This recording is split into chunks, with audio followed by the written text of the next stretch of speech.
വിപണിയിൽ കൂട്ടക്കുരുതി. സ്വാഗതം profit 24 daily റൗണ്ടപ്പിലേക്ക്. തുടർച്ചയായി 4-ാം ദിവസവും ഇന്ത്യൻ ഓഹരി വിപണിയിൽ കനത്ത ഇടിവ്. സെൻസെക്സ് 1456 പോയിന്റ് ഇടിഞ്ഞ് 74,559 നിഫ്റ്റി 436 പോയിന്റ് നഷ്ടപ്പെട്ട് 23,379 ക്ലോസ് ചെയ്തത്. ഇറാൻ US സംഘർഷവും എണ്ണവിലയും വർദ്ധിച്ചതാണ് വിപണി കൂപ്പുകുത്താൻ പ്രധാന കാരണം.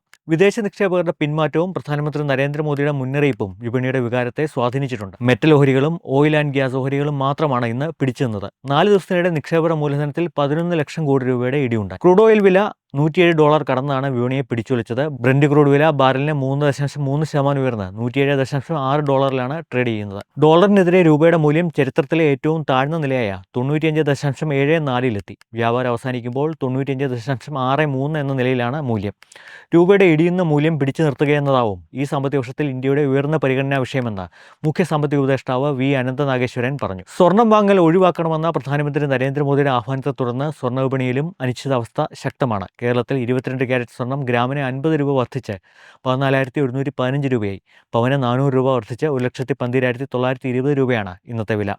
വരും ദിവസങ്ങളിലും ചാഞ്ചാട്ടം ശക്തമായിരിക്കും. അതേസമയം അന്താരാഷ്ട്ര സ്വർണ്ണവില താഴേക്കാണ്. 1% ഇടിഞ്ഞ് ഔൺസിന് $4,700 അന്താരാഷ്ട്ര സ്വർണ്ണവില ട്രേഡ് ചെയ്യുന്നത്. ഇറാൻ US സംഘർഷം കൂടുതൽ വഷളായേക്കുമെന്ന ആശങ്കയ്ക്കിടെ ഇനി ആക്രമിച്ചാൽ കൈവശമുള്ള യുറേനിയം 90% സമ്പുഷ്ടീകരിച്ച് ആണവായുധം നിർമ്മിക്കാവുന്ന തലത്തിലേക്ക് എത്തിക്കുമെന്ന് ഇറാൻ പാർലമെന്റ് ഇക്കാര്യം ചർച്ച ചെയ്യുമെന്ന് പാർലമെന്ററി കമ്മീഷൻ വക്താവ് ഇബ്രാഹിം റിസായി പറഞ്ഞു.